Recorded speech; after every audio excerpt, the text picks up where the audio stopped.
Amerika menekan Israel gitu ya. Oke. Untuk selesaikan negosiasi. Harus segera berakhir karena kami sudah hancur-hancuran ekonomi kami gitu kan. Tapi kalau kita bicara keras kepalanya Israel, nah itulah yang membuat sampai sekarang pembantaian terus terjadi. Mereka ini apa sih kalau di Palestina? Content creator. Iya. Tujuannya apa? إنه أوصل رسالة أطفال غزة وأطفال فلسطين لكل العالم. Sosial media ini lebih dari sekedar itu. Ini adalah platform untuk kami pertama mendapatkan ridha Allah, dan dengan cara apa? Dengan cara kita menyampaikan kondisi yang benar-benar terjadi di Gaza. Tapi kan ketika dia memposting sesuatu, tentu kan pasti akan ada fokus juga. Baik dari Zionis atau Israel melihat Iya. ini. Jadi target nggak sih mereka? Rumah dia sudah hancur. Itu salah satu target. Gaza ini sekarang fungsinya bagi Israel, satu, jadi showroom senjata buatan Barat. Senjata buatan Prancis, Itali, itu uji coba di Gaza sekarang. Kedua, Bagus atau enggak diuji coba di situ? Gila. ورقة بالستينا شنطة إندونيسيا. Wah. Tanya Dokter Richard. Wah, akhirnya kita ketemu ya. Aku ngelihat di podcast saja, akhirnya kita ketemu. Dan hari ini bawa ini anak-anak dari Gaza. iya. Kakak beradik? Dari Gaza. Ya, ini Kandung. yang paling besar. Oke. Namanya Hai Ramadan. Ramadan. 1,5 juta ya followersnya ya. Luar biasa ya. Ternyata di Palestina bisa konten ya? Ya, bisa. Bisa konten. Meskipun putus nyambung internetnya. Kadang beberapa hari nggak ada internet, ntar connect lagi. Gitu. Oke. And this is your brother? Iya. Walid. علي. Walid. Ganteng-ganteng ya? Iya. Saya juga nggak. Enggak. Tapi mereka baru sampai di sini, Jakarta. Ini sudah 5 hari kayaknya. Sudah 5 hari. Iya. Dievakuasi. Dia dievakuasi sejak 6 bulan perang pecah. Karena ini kan dianggap aset ya.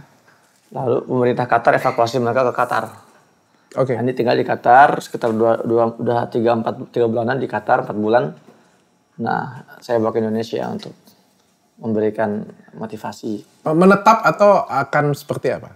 Di Indonesia cuma sampai tanggal 11 September aja. And then balik lagi ke Qatar. Balik lagi ke Qatar. Oke. Aku boleh tanya-tanya kali ya. Mereka bisa bahasa Inggris nggak sih? Nggak bisa. Sangat ini saya dasar sekali ya yang tadi. Dasar banget ya. Dasar sekali. banget ya. Jadi lu yang bantu translatein. Ya. Mas Husein yang bantu translatein Siap, ya. Oke. insya Allah. Kayak gimana sih keadaan di sana sekarang? Dari perspektif anak-anak ya. iya. كيف الوضع في غزة حاليا حسب ما تعرف؟ الآن إحنا طلعنا من غزة قبل ما اليهود يدخلوا رفح. يعني لو اليهود دخلوا رفح وإحنا في غزة كان ما قدرنا نطلع. كان إحنا الآن في غزة. Jadi kita keluar dari Gaza ini sebelum Yahudi atau Zionis Yahudi ini masuk ke Rafah. Kan kita lihat semua ya, all eyes on Rafah gitu kan. Jadi kita kalau mau tahu perbatasan antara Gaza dengan dunia luar itu Rafah. Dengan dunia luar. Nah, Mereka ngungsi di Rafah ya kemarin ya? mereka memang orang Rafah. Oke. Mereka tinggal di Rafah sebelumnya. Rafah ini nama kota, itu ada perbatasan, namanya perbatasan Rafah. Sempat mereka setelah dievakuasi, baru Rafah diserbu dan dihancurkan perbatasannya. Dan sekarang sudah 3 bulan ini nggak boleh ada yang bolak-balik sama sekali, nggak ada yang bisa. Oh, jadi mereka sebelum penyerangan itu ya sudah pindah ya? Iya, sebelum penyerangan ke Rafahnya.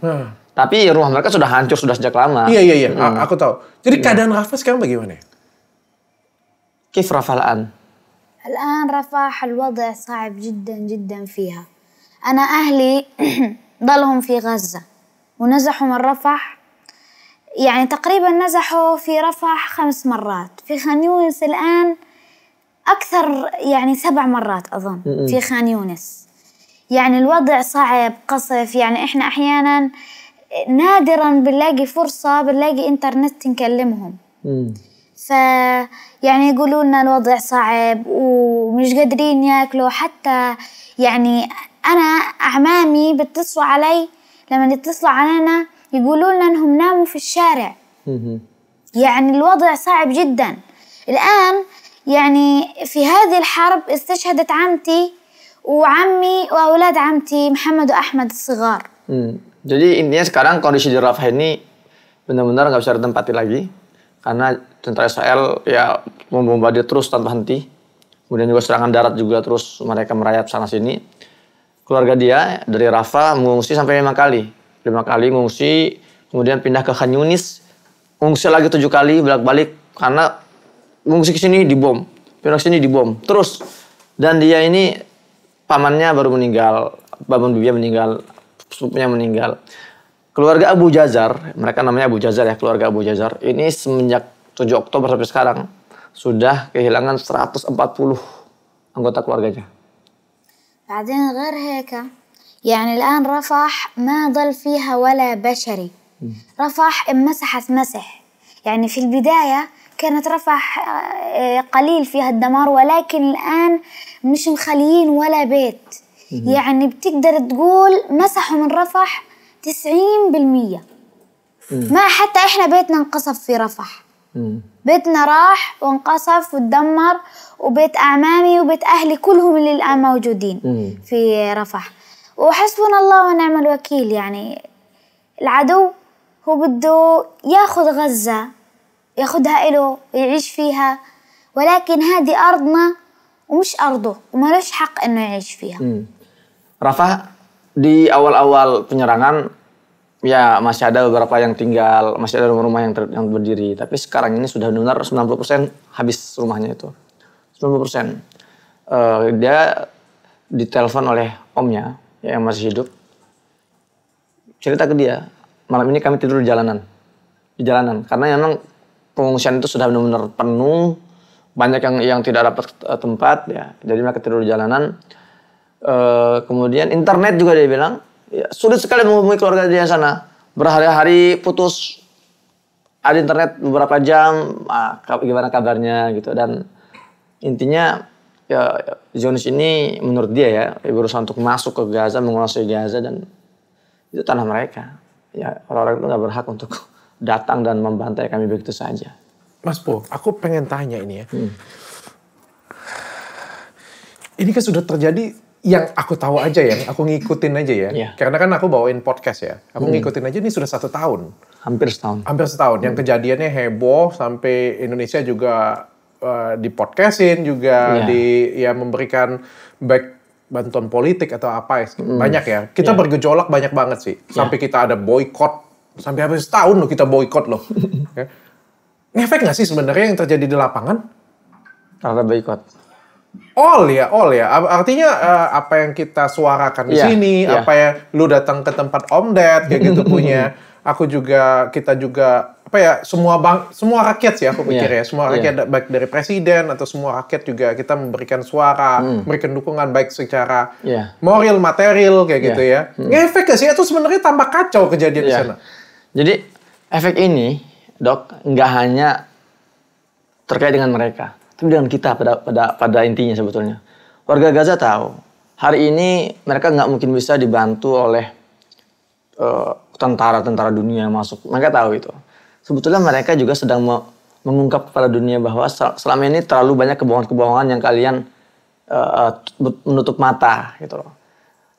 Kemarin, ini kita sudah di sini 5 hari di Indonesia. Senang sekali mereka melihat antusiasme masyarakat, ya, membicarakan Gaza. Melihat seperti itu saja mereka sudah senang sekali. Naik lagi harapan mereka itu. Artinya nggak ngefek ya? Perang tetap terjadi, tetap terjadi, namun boykot misalnya, boykot ngefek sekali kalau boykot karena semua kerugian yang terjadi di produk-produk besar ya, perusahaan besar di Amerika itu membuat mereka itu menekan Amerika menekan Israel gitu ya untuk selesaikan negosiasi. Harus segera berakhir karena kami sudah hancur-hancuran ekonomi kami gitu kan. Tapi kalau kita bicara keras kepalanya Israel, nah itulah yang membuat sampai sekarang pembantaian terus terjadi. Perang dan pembantaian tidak berkurang sedikit pun. Tidak berkurang sedikit pun. Berarti nggak secara umum yang kita lakukan ini secara politik dan secara psikologis, tapi secara yang terjadi di lapangan itu tetap hancur-hancuran. Iya, nggak ngefek loh masalah itu. Oke, Walid. Ganteng ya, senyumnya manis loh. Suka di Indonesia? Murtah Indonesia? والله ما شاء الله إندونيسيا حلوة مرتاحين فيها، وهم أحلى حاجة في إندونيسيا إنهم بيحبوا أهل غزة. Betah banget sama Indonesia. Indonesia tempatnya indah, banyak pepohonan hijau. Dan yang paling penting, yang paling saya kagumi, bagaimana orang-orang Indonesia ini sangat cinta terhadap Palestina. Tinggal di sini mau nggak? انت ايش رايك خلص تعيش طول عمرك في اندونيسيا؟ والله لا، أنا حتلاقيني أول واحد في غزة. Apa Dia katanya? pribadi, ya saya kalau ada waktu saya ingin segera kembali ke Gaza. Lah, kan di sana lagi perang. Kan susah makan, susah minum, tinggal nggak enak. Kenapa nggak di tempat yang lebih tenang, lebih damai? في غزة حصار وأزمات في الأكل والطعام والمكان والبيت. ليش أنت ما أنت خلاص تستقر في بلد آمن مثلا زي إندونيسيا؟ أنا ممكن أضلني فيها أسبوعين، بس لما تتعمر غزة وتخلص الحرب أنا حكون فيها. ليش مش في بتكاش تعيش خارج غزة؟ نعم. بتكاش تعيش خارج غزة؟ أرضي. أنت مثلا لو رحت على أرض تانية بدك ترجع وقال لحد خلص بدك تضلك هنا، بترضى؟ Nah, tuh.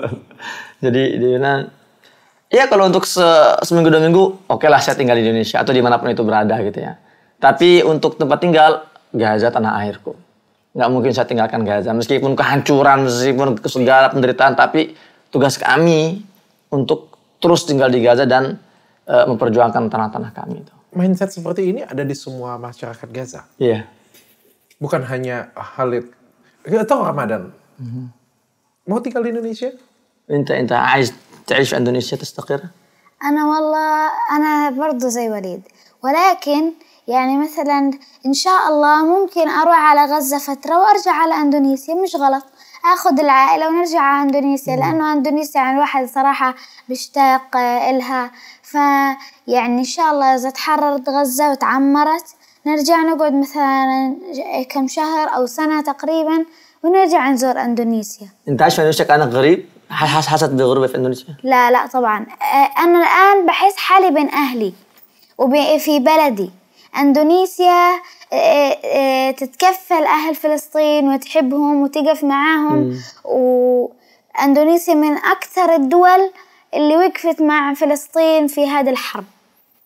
Dia bilang, saya juga sebetulnya mau aja ngajak keluarga ke Indonesia untuk melihat keindahannya, untuk melihat bagaimana kedermawanan warganya. Dan yang aneh dari menurut sejak dia ya, kata dia ya, sejak saya tiba di Indonesia, saya kok merasa seperti tinggal di tengah-tengah keluarga saya. Saya mesti merasa sedang berada di tanah air saya. Saking betapa hangatnya sambutan warga Indonesia terhadap warga Palestina. Oh iya? Udah kemana aja, Bro? Udah kemana Kita aja? baru ke Bandung, Surabaya, Jakarta. Besok kita akan ke Padang. Setelahnya kita ada acara di Batam. Oh iya, dakwah keliling. Ya, sharing tentang ya Sharing. memotivasi anak-anak Indonesia agar bisa setegar mereka itu gimana sih ceritanya.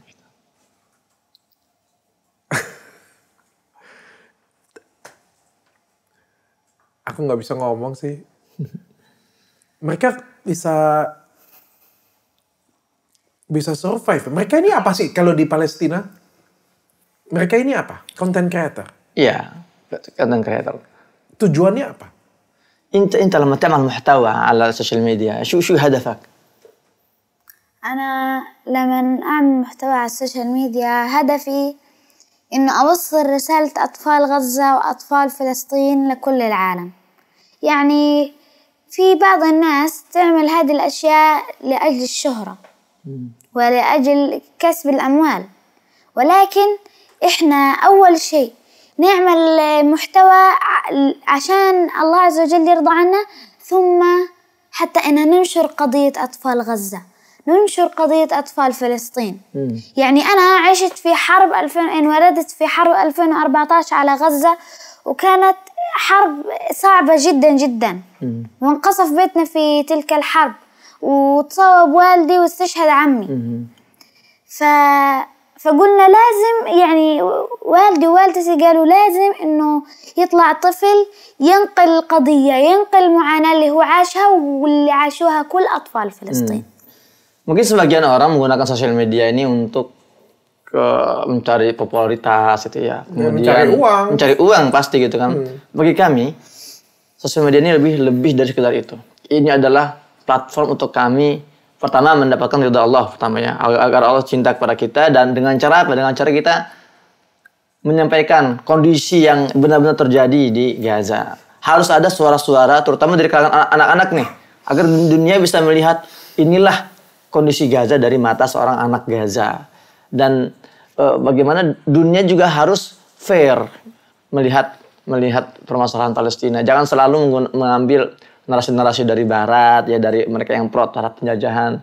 Nah, maka ini dia manfaatkan sekali sosial media ini untuk menyuarakan kondisi anak-anak Gaza, harapan mereka dan apa yang mereka butuhkan. Oke, Bu, aku kan nonton ya video Ramadan ya, itu juga ditonton oleh jutaan orang. Beliau membuat postingan di reruntuhan menceritakan bahwa ini adalah keadaan setelah perang gitu kan.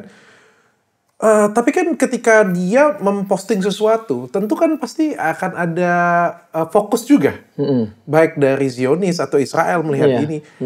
Jadi target nggak sih mereka? Rumah dia sudah hancur. Itu salah satu target. Jadi dia lahir tahun 2014. Ketika dia lahir, itu rumah dia dibom. Selamat. Dan mereka keluarga selamat. Saat itu paman dia meninggal, namanya Ramadan. Di hari dia lahir, meninggal pamannya. Makanya nama dia diambil dari nama pamannya, Ramadan itu. Okay. Setelah posting tapi diincar nggak? 2023 ini, ya bentuk incerannya itu ya rumahnya dihancurkan. Kemudian juga, meskipun Allah alam ya, kan nggak mudah juga deteksi atau gimana ya. Yang pasti semua konten creator di Gaza ini punya resiko seperti itu. Teman-teman saya jurnalis yang selama ini mengabarkan itu sudah 170 orang dibunuh. Mereka nggak mandang-mandang ya, berarti jurnalis, anak-anak seperti ini semuanya. Bukan hanya tidak mandang, sengaja. Bagi mereka sengaja ini yang kira-kira sering bersuara ya dibombardir. Makanya itulah kenapa mereka diselamatkan oleh pemerintah Qatar, dikeluarkan dari Gaza untuk melanjutkan terus perjuangan melalui media benar kan? Tapi diincar kan mereka pasti kan? Pastilah. Diincar kan pasti kan? Iya. Nggak takut? انت مش خايف انت قاعد تحكي اصوات هذه تزعل اليهود انت مش خايف منهم يعني ليش أخاف ورب العالمين معاي؟ يعني هاي مثلا المقاومين وأهل غزة ما يخافوا. يعني في كتير ناس زاروا غزة يحدثونا يقولوا أطفال غزة ما يخافوا من الزنانات وهذه الطائرات الحربية، وأنا نفس الإشي. ليش أخاف إذا كان الله عز وجل معاي؟ يعني كلنا صح نسمع أصوات الصواريخ، ولكن في عنا أشياء تثبتنا في هذه الأرض. في عنا يعني مثل قراءة القرآن، الدعاء، ندعي الله عز وجل.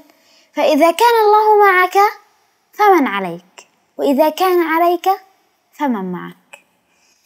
Bagaimana kami takut ya, sementara kami yakin Allah bersama kami. Bahwa Allah melihat kami, memantau kami. Jet tempur, memombardir. Ya sebagai anak-anak wajarlah ada rasa panik gitu ya. Tapi itu sementara. Kalau masalah ketakutan kami nggak takut sama sekali. Karena kami adalah pihak yang benar, kami yang selalu memperjuangkan tanah ini, tanah kami. Dan yang pasti ya kami berani karena kami yakin Allah sedang bersama kami. Bro, ini aku sih belum pernah ya mewawancara orang yang anak-anak yang langsung kemarin siapa ya? Aku lupa itu yang satu dari lupa aku namanya.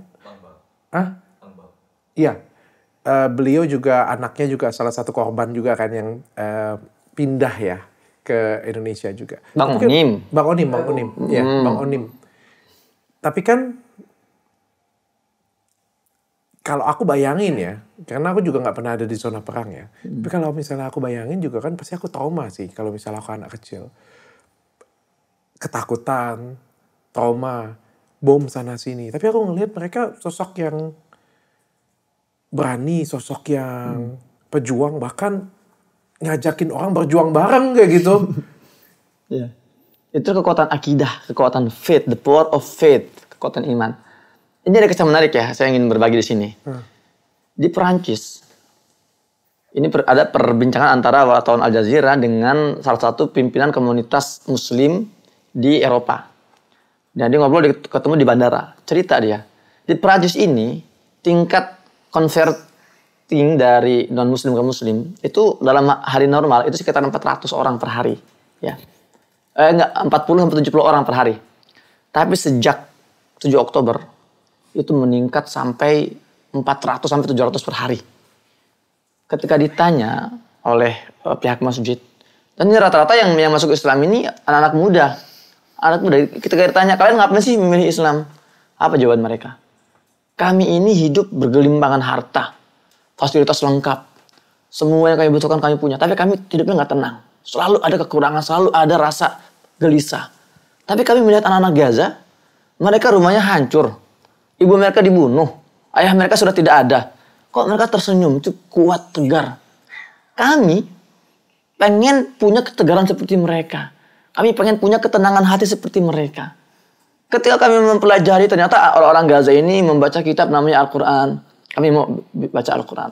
Ternyata mereka ini memiliki Tuhan bernama Allah, menyembah Allah. Kami mau menyembah Allah. Itulah, maka sekarang gelombang converting atau orang-orang yang masuk Islam di Eropa itu besar sekali. Puluhan ribu itu per bulannya itu. Karena mereka melihat ketegaran orang-orang Gaza itu. Oke. Bu, berarti semua masyarakat Gaza itu secara psikologis mereka masih berjuang ya semuanya? Iya. Bukan down atau bukan kayak apa ya, putus asa, frustasi. Sebagian pasti ada, kita nggak menafikan itu ya. Tapi itu minoritas, dikit, nggak banyak. Justru mereka semangat juangnya masih tinggi. Semakin tinggi. Lihat wajah-wajah, apakah ada terlihat wajah-wajah trauma misalnya? Iya, makanya itu gue bilang, makanya itu. Kan kita kan nggak lihat langsung di sana ya. Kalau dengar dari cerita kan sangat mengerikan sekali di sana ya. Sekolah bagaimana? Walid. Sekolah kan? كيف المدرسة؟ واكتشف المدرسة ايش ترى مع مدرستك الآن؟ والله مدرستي الحيني في غزة ما ضلش مدارس. نويتها لخريتها في غزة ما ضلش مدارس. Sekarang di Gaza udah nggak ada lagi sekolah-sekolahan. Sekolah-sekolah yang ada ini semua sekarang sedang dijadikan kamp pengungsian. Dan banyak yang sudah hancur. Jadi sudah ada orang-orang yang sedang mengungsi, dibom pula itu. Oh, nggak ada sekolah lagi berarti sekarang? Nggak ada. Sekarang benar-benar lumpuh kehidupan Gaza itu. Kalau Ramadan sekolahnya sampai terakhir apa sekarang sekolah? Ramadan, وين وصلت أي صف وصلت؟ أنا وصلت الصف الرابع وبدأت أدرس قليل منه، ولكن الحرب أتت ومنعت عنا الدراسة. وزي ما قال وليد دمرت معظم مدارس اللي في غزة، وباقي المدارس أصبحت مراكز للإيواء. Dia sempat sekolah kelas 4 SD. Sempat baru mulai tahun ajaran baru, terjadi perang, semua sekolahan sudah hancur, yang masih bertahan dijadikan tempat pengungsian. Itu sampai kelas 4 SD. Ya. Anak-anak berarti kalau di Gaza kesehariannya bagaimana sih? Keseharian Ramadan apa? يومياتك أيام يعني لما فيش حرب شو يومياتك؟ كنت قبل الحرب عادتنا أنا وأخوي وليد نصحى الفجر، نصلي صلاة الفجر ونرجع على البيت ننام، بعدين نروح على المدرسة. حتى قبل ما ننام أحيانا ننام وأحيانا لا. أحيانا نمسك القرآن ونحفظ القرآن. أنا عليه صفحتين في اليوم قرآن، وليد عليه صفحة. فنمسك القرآن ونقعد نحفظ اللي علينا حتى نروح من المدرسة نقرأ الواجبات المدرسية ونروح نلعب. Jadi seperti anak pada umumnya lah, bangun subuh, salat subuh, habis salat subuh ya ngafal Quran, ngafal satu hari dia targetnya 2 halaman, satu halaman. Tetap hafal Quran. Ya iya. Tapi ini sebelum perang ya, keseharian sebelum terjadi ini ya. Seperti itu biasanya ya ngafal Quran, terus menjelang ke sekolah, pulang sekolah main. Oke, kalau sekarang? Kalau sekarang طيب في الحرب شو يومياتك في الحرب شو تعمل؟ في الحرب كنت طبعا أخاف أصحى الفجر لأنه صوت الصواريخ كان مرعب. وما في مدارس طبعا. كنت أجلس أحفظ قرآن، أدعي يا رب توقف الحرب، كل شوية يا رب توقف الحرب. طبعا نيجي على الفطور نأكل المعلبات اللي هي عبارة عن فول أو حمص أو بازلاء أو فاصولياء، ونقعد. وهذه الأشياء يعني إذا كانت موجودة معك بتكون أنت ملك في غزة، مش موجودة عند أي واحد. أحيانا يعني كانت تمر علينا أيام ما نلاقي مياه صالحة نشربها وما نلاقي طعام ناكله، وكان الوضع صعب جدا. فكنت طبعا لما أجي أنام برضو أنام وأنا مرتعب، يعني خايف كتير، خايف جدا جدا، لأنه كل شوي بيجي صوت صاروخ، أو مثلا بخاف من إنه يقع علي البيت وأنا نايم وأنا مش عارف، لأنه يعني كمان اللي بخوفك أكتر المواقف اللي بتشوفها بعينك وناس نايمين وبتقع عليهم البيوت. فكنت أخاف كتير كتير في الحرب. Jadi kalau ketika masa perang, pertama dia subuh bangun tapi nggak ke masjid karena masjid sudah target ya. Jadi tetap stay di rumah. Kemudian ya banyak-banyak baca Quran di dalam rumah, doa gitu kan. Kemudian pagi hari kalau ada makanan dimakan. Biasanya makanan pun semuanya makanan kalengan, bantuan dari luar. Itu pun yang punya itu udah seperti raja lah di Gaza itu. Karena banyak yang nggak punya seperti itu, banyak yang nggak kedapatan makanan. Dia juga kadang kalau minum air yang kotor, yang tidak bersih gitu. Sehari-hari dilanda kepanikan. Ini dia jujur ya, saya juga takut ketika ada suara jet, itu kan suara jet itu. Saya di Gaza 12 tahun, saya tinggal di Gaza 12 tahun, dan saya juga ikut merasakan bagaimana suara jet Israel itu kalau ngejatuhin bom itu berarti 1 ton. Dan ketika jatuh itu suaranya itu mengerikan sekali. Ketika meledak itu menghasilkan gempa tektonik 3,6 skala Richter. Jadi goncangannya keras sekali. Dan dia bilang, saya juga melihat jasad-jasad yang di depan mata saya yang tubuh-tubuh terurai. Ada rasa takut ketika bom, takutnya atap itu kan nimpah. Bayangkan bagaimana hidup seperti itu sehari-hari seperti itu. Jadi ya nggak ada waktu bermain kalau dalam kondisi perang seperti ini. Mereka semua bagaimana mencari tempat berlindung aja sehari-hari. Mereka ikut perang juga nggak sih jadinya? Maksudnya ikut perang itu gimana maksudnya? Pegang senjata atau apa? Inta في غزة بتوخ تمسك البارودة؟ لا أنا كنت أحيانا أو نادرا حتى أمسكها ولكن ما أعرف أطخ. Enggak, dia enggak ikut perang. Dulu sebelum perang ya oke lah, mungkin sering ya megang-megang senjata kan. Di sana kan karena emang pejuang ya, banyak yang punya senjata untuk latihan gitu loh. Tapi ya anak-anak enggak ya? Anak-anak enggak. Oke. Bro, ini di bayanganku kalau misalnya kan suasana perang, apalagi suasana ini ya, yang lagi terzolimi banget, di bom setiap hari. Tentu kan ini kan nggak seperti di negara kita yang damai, tenang ya, anak-anak bisa main, bisa sekolah, bisa ibadah yang kita bilang ya. Ini kan pasti menimbulkan kejahatan ada di mana-mana. Ya, kalau di zona perang kan pasti kejahatan ada di mana-mana. Kayak kalau misalnya kita nggak melakukan kejahatan kan kita nggak bisa makan, kasar ngomongnya kayak gitu punya kan. Pasti timbul anak-anak yang nggak mungkin anak yang baik. Pasti anaknya nakal, anaknya suka curi, ya kan? Anaknya malah pegang senjata lagi kan, anaknya bunuh orang juga biasa aja gitu kan. Karena situasi ya. Tapi kan yang kita lihat sekarang mereka manis-manis. Iya. Karena gini, motivasi perang mereka apa sih? Ada yang motivasi perang yang motivasi kesukuan, motivasi karena memang ini dendam turun-temurun gitu kan. Kalau mereka itu motivasi mereka bertahan. Seperti zaman ketika Indonesia dijajah, anak-anak kita enggak jadi anak-anak yang jahat lalu ya kan karena kondisi perang lantas menjadi para pencuri, enggak gitu loh. Karena tugas mereka ya adalah bertahan dan memperjuangkan tanah mereka, itu aja sebetulnya. Jadi ketika ada krisis makanan, mereka harus benar-benar dituntut mencari. Mereka juga sudah punya merasa ini juga sama-sama korban. Jadi ngapain kita harus malah kebersamaannya yang kuat ya, bukan level kejahatannya yang meningkat. Iya, ya? Yang uniknya di Gaza ini ketika rumahnya hancur kan orang terpaksa harus mengungsi. Itu maka mengungsi itu ke rumah orang asing, tapi diterima gitu loh. Jadi mereka ini ada orang asing nih tidur di jalan, suruh masuk ke rumah kami. Jadi benar-benar kebersamaannya justru bukan kayak wah ini kita harus melindungi diri nih satu sama lain kayak egois gitu ya. Iya. Nggak ada. Di sana malah saling menyambut, saling merangkul. Itu yang saya rasakan sendiri ketika saya di Gaza. Satu momen saya waktu itu turun ke sebuah pasar. Saya melihat orang tuh antrian panjang untuk beberapa potong roti kan. Itu saya taruh di YouTube, ada itu saya share tuh. Saya dokumentasikan kan. Saya bilang ini untuk saya sampaikan ke warga Indonesia. Tapi yang saya nggak perhitungkan itu kan sensitif sebetulnya. Jadi kondisi orang sedang panik, sedang dibombardir, ada orang foto-foto video itu kan kadang sensitif bagi mereka. Saya datengin oleh seorang bawa plastik, mau tutup arah saya kan. Kamu ngapain mau video? Saya turunin videonya. Dia deketin saya. Ketika dia ngelihat saya pakai rompi ada bendera Indonesianya. Kamu orang Indonesia ya? Iya Pak. Berubah raut mukanya. Masya Allah. Hei, ini ada orang Indonesia di tengah-tengah kita. Saya dipeluk. Saya dilulukan. Terima kasih Indonesia selama ini mendukung kami. Berubah itu yang tadinya dia ngelarang. Jadi kamu mau foto video silahkan sepuas kamu. Masya Allah.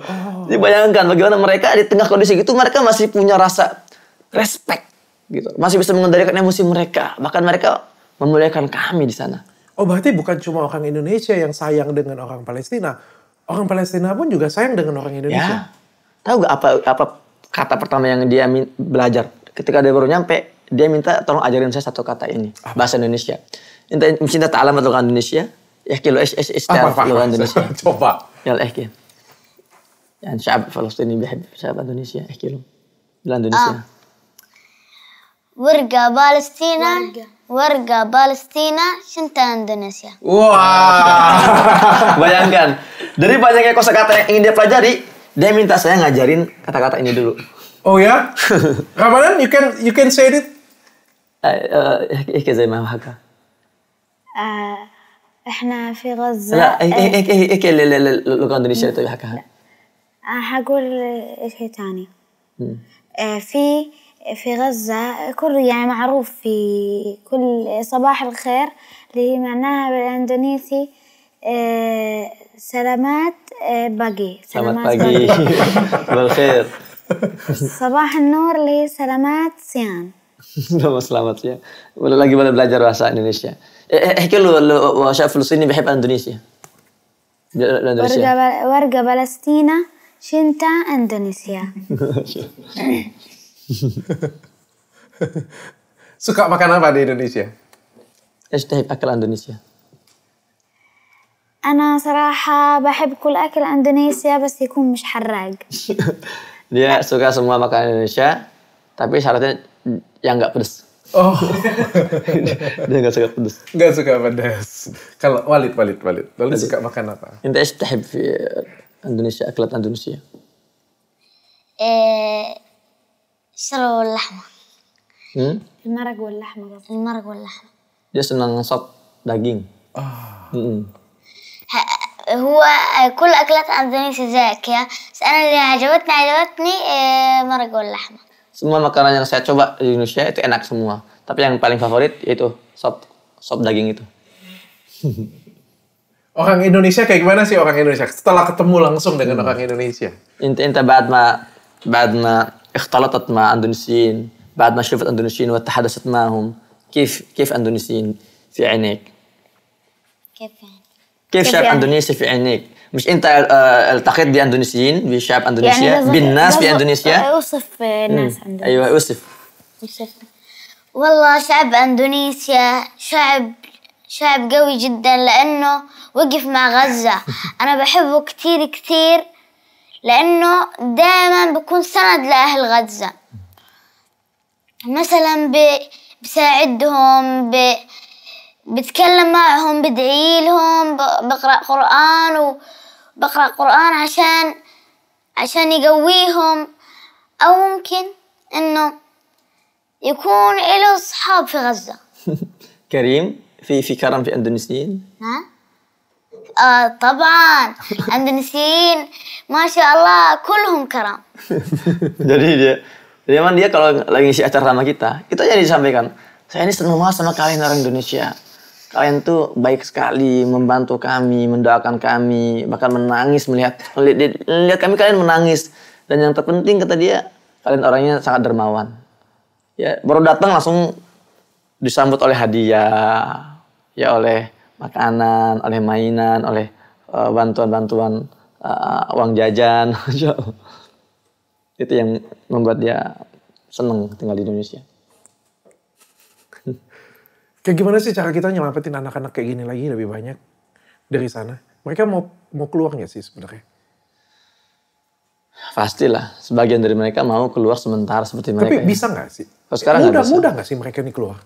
Enggak, mereka ini benar-benar bisa keluar karena dievakuasi oleh pemerintah Qatar.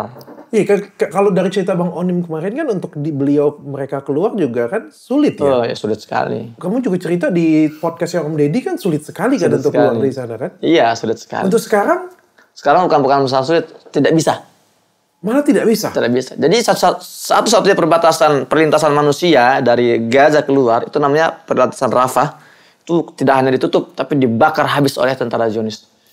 Jadi nggak bisa. Ada yang mau coba-coba mendekat, langsung ditembaki. Sampai kapan, Bro? Sampai kapan ini perang terjadi? Kita nggak yang tahu sampai kapan, tapi kita tahu juga. Berakhir malah, gue bilang sih. Sampai kapan berakhir ya? Kita nggak akan tahu kapan ini berakhir, tapi yang kita pastikan itu terjadi, ini akan selesai. Semua kezaliman pasti selesai, penjajahan pasti akan hengkang dari bumi yang dijajah, peperangan akan berhenti. Karena itu skenario itu akan terus berulang. Ada arahnya sudah ke sana atau belum ada? Malah tambah kacau sekarang. Untuk di lapangan di Gaza pembantaian terus terjadi, tapi di satu sisi ribuan warga Israel itu setiap hari mendemo rumahnya Netanyahu, rumah presiden perdana menteri mereka. Oh, jadi warga Israel sendiri juga nggak setuju sebenarnya? Nggak setuju karena mereka hancur-hancuran di Israel tuh hancur-hancuran. Mereka terpaksa tidak bekerja. Ya. Israel juga hancur-hancuran karena ada serangan balik juga. Hancur-hancuran tidak hanya karena oleh serangan balik ya, serangan baliknya nggak terlalu parah. Tapi mereka ini mental mereka hancur.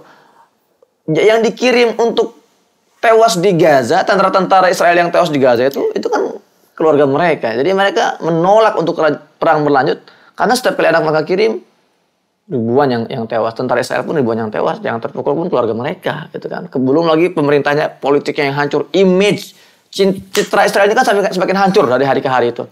Itu yang membuat gejolak internal Israel ini benar-benar parah sampai banyak pejabat-pejabat tinggi Israel itu mengundurkan diri. Kita nggak sanggup lagi membersamai Netanyahu ini. Yang menarik ya, dok. Seorang mantan tawanan Israel yang pernah ditahan oleh para pejuang Gaza, namanya Noah Argamani ya. Dia dibebaskan. Kemudian dia diberitakan oleh media-media Israel bahwa saya dipukuli, saya dihajar. Sekitar 3-4 hari yang lalu dia tampil di media. Dia bilang, saya sudah muak dengan kebohongan media-media di Israel. Saya sudah mengatakan saya ini diperlakukan dengan baik oleh para pejuang Gaza. Itu beredar, bisa cek ya, dokter bisa cek nanti. Noah Argamani, statement terbaru. Itu dia ngomong tuh di story-nya, dia bilang, kami ini diperlakukan sangat baik, kami terluka oleh serangan udara Israel sendiri. Tapi kenapa kami malah di framing seolah kami dipukuli, seolah kami dihajar selama di dalam tawanan kami gitu loh. Sudah separah itu usaha Israel untuk memperburuk citra Gaza dan memperbaiki citra mereka.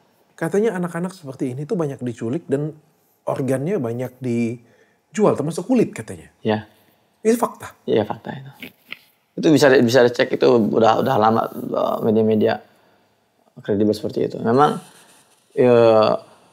Gaza ini sekarang fungsinya bagi Israel, satu jadi showroom senjata buatan Barat. Senjata buatan Prancis, Itali, itu uji coba di Gaza sekarang. Kedua, bagus atau enggak diuji coba di situ? Iya, betul. Bagus apa enggak? Efektif apa enggak gitu kan? Tahu gak dok? Ada satu bom Israel itu, ini buatan Amerika ya. Itu ledakannya nggak besar. Ketika jatuh, boom. Tapi roket itu berubah menjadi ribuan keping pisau-pisau.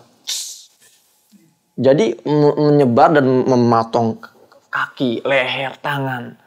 Itu diuji cobakan di Gaza itu. Makanya banyak orang Gaza sekarang ya mereka harus diamputasi.